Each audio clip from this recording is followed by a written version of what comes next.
বহুমুখী কর্মতৎপরতা ও অবস্থার সঙ্গে সামঞ্জস্য সাধনের অভাবই বাঙালির ব্যর্থতার কারণ।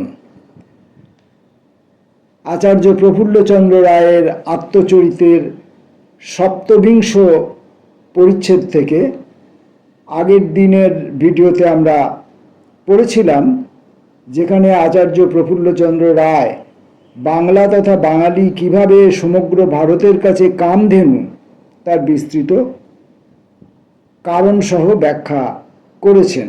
এবং বাঙালি যে বাংলা বা বাঙালি যে কামধেনু, এটা তিনি ইতিপূর্বেও বিভিন্নভাবে ব্যাখ্যা করেছেন। বাংলার কৃষি, বাংলার ধান চাষ, বাংলার আখের চাষ, বাংলার দুগ্ধজাত উৎপাদন এবং এই সমস্তগুলোকে কেন্দ্র করে যে সমস্ত শিল্প, তাঁত শিল্প, পাট শিল্প, এগুলোকে কেন্দ্র করে যে সমস্ত শিল্প, তাতে বাংলার যে ভূমিকা ছিল এবং বাংলা যে উৎপাদন করত এবং বাংলা যে রাজস্ব দিত ইংরেজ কোম্পানিকে, তা সবারই চেয়ে বেশি ছিল তুলনামূলক, এবং পরিবর্তে পেত সে কম। এটা আগেই আচার্য ব্যাখ্যা করেছেন। বাংলা যে ভারতবর্ষের অন্যান্য অঞ্চলের ব্যবসায়ীদের কাছে কামধেনু, তা তিনি দ্বিতীয়বার আবার ব্যাখ্যা করছেন এই সপ্তবিংশ পরিচ্ছেদে, যেটা আমরা আগের ভিডিওতে পড়েছি। সেখানে দেখা যাচ্ছে যে বাংলার ব্যবসা বাণিজ্য কীভাবে ভারতের অন্যান্য জাতির ব্যবসায়ীদের কাছে, বাণিজ্যিকদের কাছে পর্যুদস্ত হচ্ছে এবং তারা সেই জায়গাটাকে দখল করে নিচ্ছে, বাঙালি হেরে যাচ্ছে। এখন দেখা যাক এই নতুন শিরোনামে তিনি আর কি বলছেন। ব্যবসায়ে বাঙালিদের অসহায় ভাব ও অক্ষমতা নিম্নলিখিত কয়েকটি দৃষ্টান্ত দ্বারা পরিস্ফুট হইবে। বরিশাল ও নোয়াখালী জেলার সুপারির চাষ আছে, কিন্তু উৎপাদনকারীরা অলসের মতো বসিয়া থাকে এবং সুপারির বিস্তৃত ব্যবসায় মগ, চীনা ও গুজরাটিদের হাতে। তাহারা ইহাতে প্রভূত অর্থ উপার্জন করে। তাহলে বাঙালির একটা প্রধান ব্যর্থতার যে প্রধান কারণ যেটা তিনি বলছেন, সেটা দেখা যাচ্ছে তাদের অলসতা, চারিত্রিক অলসতা। বরিশালে উচ্চবর্ণের হিন্দুরা কয়েকটি স্থানে সীমাবদ্ধ, যথা বানরিপাড়া, বাটাজোর, গাইলা, গাভা ইত্যাদি।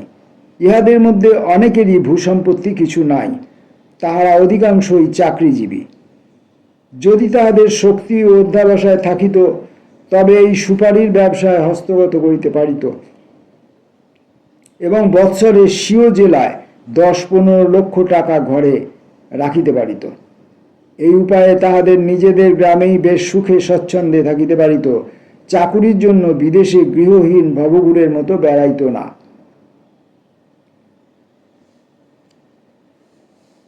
ভারতে বাহির হইতেও সিঙ্গাপুর দিয়া বৎসরে প্রায় 2.5 কোটি টাকার সুপারি আমদানি হয়। যদি কলেজে শিক্ষিত যুবকেরা বৈজ্ঞানিক কৃষির দ্বারা উন্নত প্রণালীতে সুপারির চাষ বাড়াইত, তাহলে আরও কয়েক লক্ষ টাকা উপার্জন করিতে পারিত।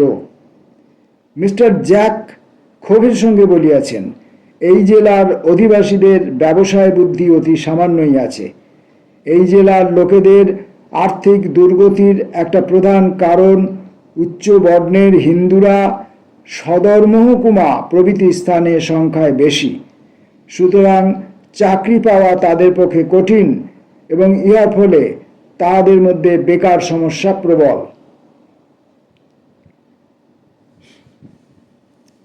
তাহারা এ পর্যন্ত কোনো তৎপরতা দেখাইতে পারে নাই, অবস্থার সঙ্গে সামঞ্জস্য স্থাপন করিবার ক্ষমতাও তাহাদের নাই।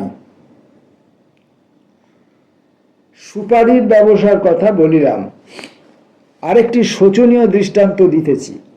রংপুরের উত্তরাংশে, প্রধানত নীলফামারী মহকুমায় উৎকৃষ্ট তামাক হয়। বর্মাতে চুরুট তৈরির জন্য এই তামাকের চাহিদা প্রচুর আছে। বাংলায় ফসলের রিপোর্ট 1928-29 হইতে দেখা যায় সাধারণত 1,38,200 একর জমিতে তামাকের চাষ হয়। 1924 থেকে 29 এই 5 বছরের উৎপাদনের উপর মন প্রতি গড়ে 16 টাকা দাম এবং প্রতি একরে 6 মণ উৎপন্নের পরিমাণ ধরিয়া উৎপন্ন তামাকের মোট মূল্য 1,36,00,000 টাকা দাঁড়ায়। কিন্তু আক্ষেপের বিষয় এই যে তামাকের বাজার সবই বর্মী ও বোম্বাইওয়ালা খোঁজাদের হাতে। রংপুরের জমিদার ও উকিলেরা তাহাদের ছেলেদের কলিকাতার কলেজে পড়িতে পাঠান এবং 4-5 বছর ধরিয়া প্রতি ছেলের জন্য মাসিক 45-50 টাকা ব্যয় করেন। যাহারা কলিকাতায় ছেলে পাঠাইতে পারেন না, স্থানীয় কলেজে ছেলে পাঠান। এইসব যুবকেরা লেখাপড়া শেষ করিয়া যখন জীবন সংগ্রামে প্রবেশ করে, তখন চারিদিকে অন্ধকার দেখে। উপায়ান্তর না দেখিয়া হয় তাহারা বেকার উকিল অথবা সামান্য বেতনের শিক্ষক বা কেরানি হয়। আমি বহুবার বলিয়াছি যে ওইসব জমিদার ও উকিলেরা যদি বৈজ্ঞানিক প্রণালীতে কৃষিকাজের উন্নতির দিকে মনোযোগ দিতেন অথবা কৃষিজাত পণ্যের ব্যবসা করিতেন, তা হইলে তাহারা তাহাদের সন্তানেরা নিজেদের জেলায় ও গ্রামে থাকিয়াই লক্ষ লক্ষ টাকা উপার্জন করিতে পারিতেন।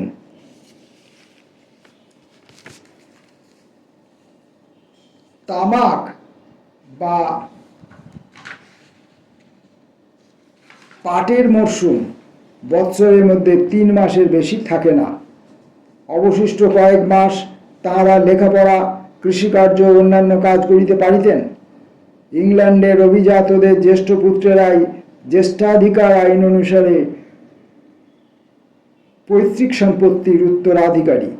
কনিষ্ঠ পুত্রেরা সাইরেনচেস্টার বা অন্যান্য স্থানের কৃষি কলেজে পড়িতে যায় এবং সেখানে কৃষিবিদ্যা শিখিয়া অস্ট্রেলিয়া অথবা কানাডায় গিয়া ধনী কৃষক হইয়া বসে। কিন্তু আমাদের শিক্ষিত লোকেরা হাত পা চোখ নিজেরাই যেন বাঁধিয়া ফেলিয়াছেন এবং বাঁধা রাস্তা ছাড়া অন্য কোনো পথে চলিতে পারেন না। তাহাদের একথা কখনোই মনে হয় না যে ভালো সার বীজ প্রয়োগ করিয়া বৈজ্ঞানিক প্রণালীতে কৃষিকার্যের দ্বারা চাষের উন্নতি ও উৎকৃষ্ট ফসল উৎপন্ন করা যায়। সুতরাং তাহারা গতানুগতিকভাবেই চলিতে থাকেন এবং আবহমান কাল হইতে যেভাবে চাষ হইতেছে তাহাই হইয়া থাকে।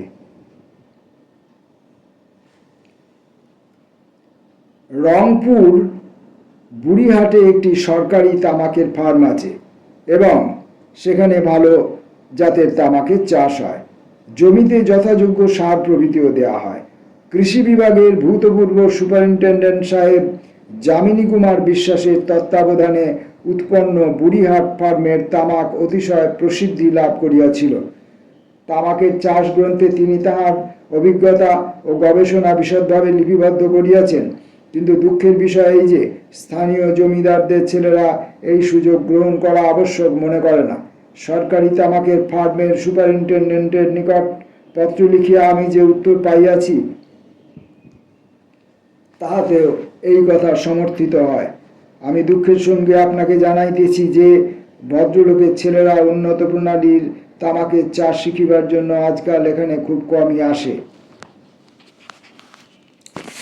বাঙালি যুবকদের কৃষিবিদ্যা লাভের উপাধির মোহে এতদূর অধঃপতন হইয়াছে যে তাহাদের ঘরের কাছে যেসব সুযোগ সুবিধা আছে তাহাও তাহারা গ্রহণ করিতে পারে না। একথা ভাবিয়া আমার হৃদয় বিদীর্ণ হয়। আমি দেখিতেছি প্রতি বৎসর নতুন নতুন রেলপথ খোলা হইতেছে, কিন্তু ঠিকাদারির কাজ সমস্তই কচ্ছি, গুজরাটি, পাঞ্জাবিরা একচাটিয়া করিয়া রাখিয়াছে। বাঙালি কোথায়? প্রতিধ্বনি বলে, বাঙালি কোথায়? কবি কালিদাস বলিয়াছেন, রেখা মাত্র মপি ক্ষুণ্ণদা মনোবর্তন পরম ন ব্যতেউ প্রজাস্তস্য নিয়ন্তুন্নেমি বৃত্তয়। অর্থাৎ প্রচলিত পথ হইতে এক চুলও এদিক ওদিক যাইতে পারে না।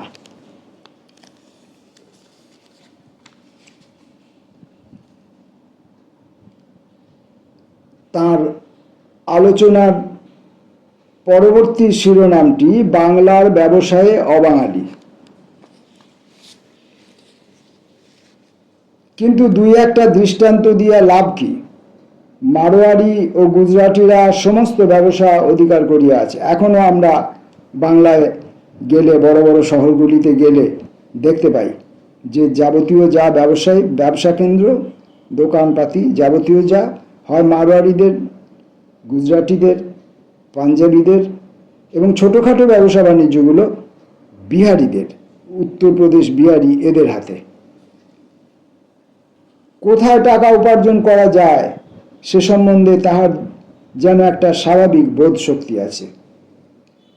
যেখানেই সে যায় সেখানেই খুঁটি গাড়িয়া স্বাভাবিকভাবে বসে এবং স্থানীয় তিলি, সাহা প্রভৃতি জাতীয় আবহমান কালের ব্যবসায়ীরা প্রতিযোগিতায় পরাস্ত হয়। আমি এই শোচনীয় অবস্থার অসংখ্য দৃষ্টান্ত দিতে পারি। ইহা হইতে অকাট্যরূপে প্রমাণিত হইবে বাঙালিরা নিজেদের কি শোচনীয় অবস্থার মধ্যে টানিয়া নামাইয়াছে। বাঙালিরা বাংলার ব্যবসা ক্ষেত্র হইতে ক্রমে ক্রমে বিতাড়িত হইতেছে। অ্যালুমিনিয়ামের টিফিনের বাক্স, রান্নার পাত্র, বাটি, থালা প্রভৃতি বাঙালির গৃহে আজকাল খুব বেশি ব্যবহার হইতেছে, কিন্তু এ সমস্তই ভাটিয়ারা তৈরি করে। ভারতের সর্বত্র এই অ্যালুমিনিয়াম বাসনের ব্যবসা তাহাদের একচেটিয়া। ইহার তৈরি করিবার প্রণালী অতি সহজ। বিদেশ হইতে পাতলা অ্যালুমিনিয়ামের পাত যন্ত্রযোগে পিটিয়া বিবিধ আকারে পাত্র তৈরি হয়।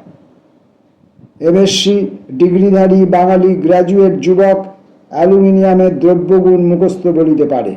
উহাদের রাসায়নিক প্রকৃতিও তাহারা জানে, কিন্তু ভাটিয়ারা এইসব কিছুই করে না। তবু এই ধাতু হইতে নানা দ্রব্য তৈরি করিয়া তাহা প্রভূত অর্থ উপার্জন করে। খনি শিল্পেও বাঙালিদের স্থান অতি নগণ্য। এই শিল্পে ইউরোপীয়রাই সর্বাগ্রগণ্য। ভারতবাসীদের মধ্যে মারোয়ারি এবং কচ্ছিরাই প্রধান। তাহারা ভূতত্ত্ব ও খনিজ তত্ত্বের কিছু জানে না। তৎসত্ত্বেও তাহারাই সর্বদা খনি ব্যবসায়ের সুযোগ সন্ধান করে। তাহারা অনেক খনির ইজারা লইয়াছে এবং বহু কয়লা ও অভ্র খনির তাহারা মালিক। এইসব খনির কাজ তাহারা নিজেরাই পরিচালনা করে। খনিবিদ্যা, ইঞ্জিনিয়ারিং এবং ভূতত্ত্বে বিদেশি বিশ্ববিদ্যালয়ের উচ্চ উপাধিধারী বাঙালি গ্র্যাজুয়েটরা ওইসব ব্যবসায়ীদের অধীনে চাকরি পাইলে সৌভাগ্য জ্ঞান করে। লাক্ষা শিল্পেও বাঙালি স্থান নাই। মারোয়ারিরা ইউরোপীয়দের দৃষ্টান্ত অনুসরণ করিয়া এই ব্যবসায়ে প্রচুর অর্থ উপার্জন করিতেছে। কোডারমাতে অভ্রের বড় খনি আছে। অভ্রের ব্যবসায়ের প্রবর্তকদের মধ্যে কয়েকজন বাঙালির নাম পাওয়া যায় বটে, কিন্তু বর্তমানে এই ব্যবসায় ইউরোপীয় মারোয়ারিদের একচেটিয়া। 1926 ও 1929 সালে ভারত হইতে যে অভ্র রপ্তানি হইয়াছে তাহার মূল্য 1 কোটি টাকারও বেশি। মোটরযানের ব্যবসা পাঞ্জাবিদেরই একচেটিয়া হইয়া দাঁড়াইয়াছে। তাহারা বৈদ্যুতিক মিস্ত্রির কাজও ভালো জানে। প্লাবিং ব্যবসায়ে শ্রমশিল্পের কাজ উড়িয়ারা প্লাবিং ব্যবসায়ে শ্রমশিল্পের কাজ উড়িয়ারাই করে। কলিকাতার জুতা নির্মাতারা চীনা এবং হিন্দুস্থানি চর্মকার। কলিকাতায় এবং মফস্বল শহরে চাকর, রাঁধুনি, বামুন প্রভৃতি হিন্দুস্থানি অথবা উড়িয়া। সমস্ত মজুর রেলওয়ে কুলি এবং হুগলি ও অন্যান্য নদীতে নৌকার মাঝি বিহারি কিংবা হিন্দুস্থানি। ঢাকা, কলিকাতা এবং অন্যান্য শহরের নাপিতেরা প্রধানত অবাঙালি। কলিকাতায় রাজমিস্ত্রির কাজও অবাঙালিরা অধিকার করিতেছে। কলিকাতায় একজনও গাড়োয়ান বা কুলি বাঙালি নয়। বাংলার শ্রমশিল্প সম্বন্ধীয় সরকারি রিপোর্টে দেখা যায় যে 20 বৎসর পূর্বে পাটের কলে সব বাঙালি মজুর ছিল, কিন্তু 1906 সালে তাহাদের 2/3 অবাঙালি হইয়া দাঁড়াইয়াছে। বাঙালি মজুরের সংখ্যা ক্রমেই কমিতেছে এবং বর্তমানে তাহাদের সংখ্যা শতকরা 3 জনের বেশি নয়। অর্ধ শতাব্দী পূর্বেও রাঁধুনি, মিষ্টান্ন বিক্রেতা, নাপিত, মাঝি সবই বাঙালি ছিল। কলিকাতা শহরে এখন মিষ্টান্ন বিক্রেতা, হালুইকর, মুদির দোকান প্রভৃতি মারোয়ারি ও হিন্দুস্তানিরা চালাইয়া থাকে। এটা গোটা বাংলায় ছেয়ে গেছে, ছোট ছোট শহরগুলিতে ছেয়ে গেছে। শুধু এখনো হয়তো প্রত্যন্ত গ্রামগুলিতে এখনো হয়তো যেয়ে পৌঁছায়নি, কিন্তু সেখানে সাপ্লায়াররা সব বাঙালি।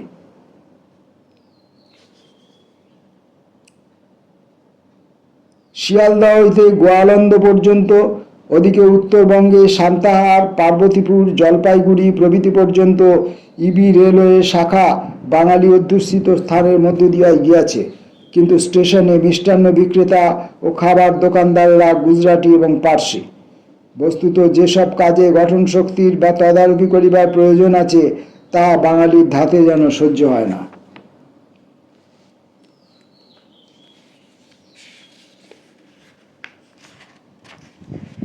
আমার বাল্যকালে কলিকাতার গোয়ালারা সব বাঙালি ছিল, কিন্তু এখন আর ওই ব্যবসায়ে বাঙালি দেখা যায় না। হিন্দুস্তানি গোয়ালারা বাঙালিদের ওই ব্যবসায় হইতে বিতাড়িত করিয়াছে। হিন্দুস্তানি গোয়ালারা ভালো জাতের গরু ও মহিষ রাখে, তাহাদের পুষ্টিকর ভালো খাদ্য খাওয়ায়, সুতরাং বাঙালি গোয়ালাদের গরুর চেয়ে তাদের গরু বেশি দুধ দেয়। কেবল কলিকাতা নয়, মফস্বল শহরেও বাঙালি ধোপা নাপিত বিরল হইয়া পড়িতেছে এবং হিন্দুস্থানীয়রা তাহাদের স্থান অধিকার করিতেছে। বাঙালিরা কেন এই শ্রমশিল্পী, চাকর ও মজুরের কাজ হইতে বিতাড়িত হইতেছে, তার নানা কারণ দেখানো যায়। তার মধ্যে একটি, ম্যালেরিয়ার জন্য বাঙালি জাতির জীবনী শক্তির ক্ষয়। ইহার প্রমাণস্বরূপ বলা যায় যে বর্ধমান, হুগলি, দিনাজপুর জেলার কোনো কোনো অংশে সাঁওতালেরা স্থায়ীভাবে বসবাস করিয়াছে এবং চাষের কাজ বহুল পরিমাণে তাহাদের দ্বারাই করা হইয়াছে। এই যুক্তির মধ্যে কিছু সত্য আছে বটে, কিন্তু ইহা সত্য কারণ বা সন্তোষজনক কারণ নয়।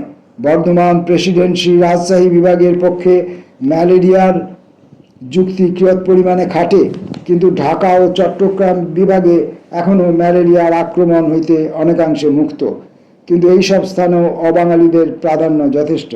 বাংলার বদ্বীপ অঞ্চলে এত বেশি বিহারি শ্রমিকেরা কিরূপে আসিল, পূর্ববঙ্গের খেয়াঘাটগুলিও এই বাঙালিদের দ্বারা চালিত হয়। খুলনা, বাগেরহাট এবং তৎসংলগ্ন ফরিদপুর জেলার বড় বড় খেয়াঘাটগুলি নিলামে সর্বোচ্চ ডাকে ইজারা দেওয়া হয়, কিন্তু স্থানীয় বাঙালিরা এইসব খেয়াঘাট চালাইতে পারে না। স্থলে বলা যাইতে পারে যে শ্রীহট্ট ও ময়মনসিংহ জেলার সমস্ত খেয়াঘাটের ইজারাদার হিন্দুস্তানি ছত্রপত সিং।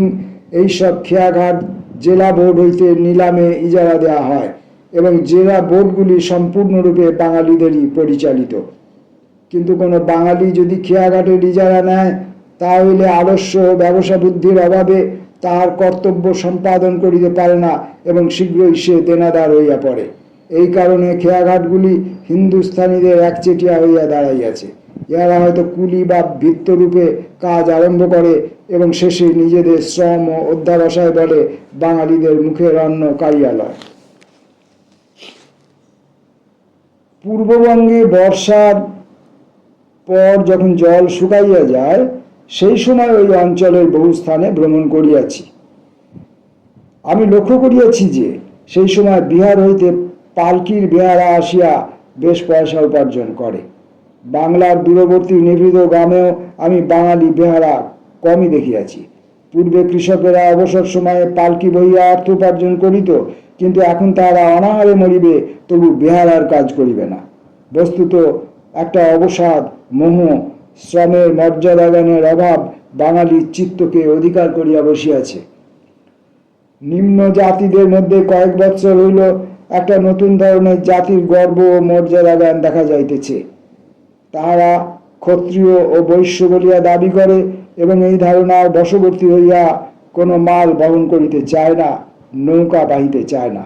ফলে অসংখ্য হিন্দুস্থানি মজুর ও নৌকার মাঝি আসিয়া বাংলাদেশ দখল করিয়া বসিয়াছে, আর বাঙালিরা না খাইয়া মরিতেছে।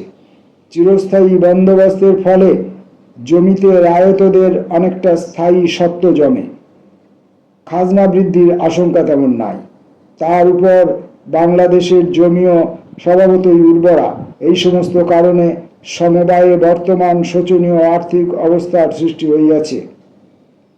কিন্তু পূর্বেই আমি দেখাইতেছি যে জমির উৎপন্ন ফসলে বাংলার সমস্ত লোকের পোষণ হয় না, এবং কোনো বছর অজন্মা হইলে লোকে অনাহারে মরে।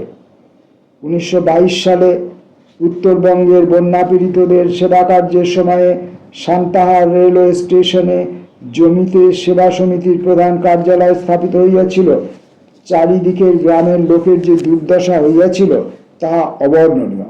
সেই সময়ে শীতের উত্তর বাতাসে লোকের কষ্ট আরো বাড়িয়াছিল। লোকেরা শীতে কাঁপিতে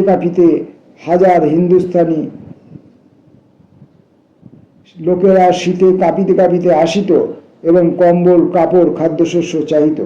সেই সময়ে সান্তাহারে 4-5 হাজার হিন্দুস্থানি কুলি থাকিত। তখন পার্বতীপুর হইতে শিলিগুড়ি পর্যন্ত ব্রডগেজ বা বড় লাইন খোলা হয় নাই। সুতরাং বড় লাইন হইতে ছোট লাইনে মাল বহন করিবার জন্য এবং লাইন মেরামত করিবার জন্য এই কুলিদের প্রয়োজন হইত।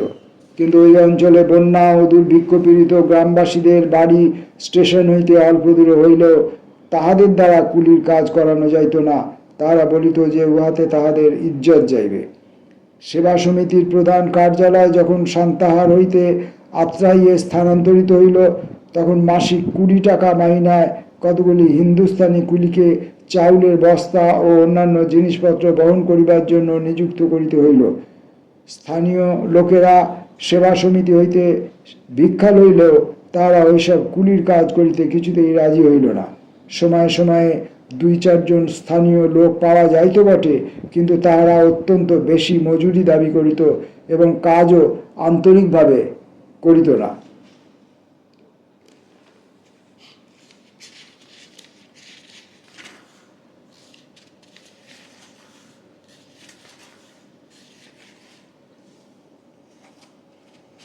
সপ্তবিংশ পরিচ্ছেদে আচার্য বাঙালির কর্মবিমুখতার, শ্রমবিমুখতার আরও কিছু অভিজ্ঞতার কথা বলেছেন, যা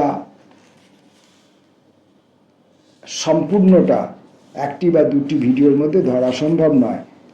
বেশ কয়েকটি ভিডিওর মধ্যে আমাকে এটা ধরতে হবে। ফলে আজকের মতো পাঠ এইখান পর্যন্ত। আসবো পরের পাঠে। ততক্ষণের জন্য নমস্কার।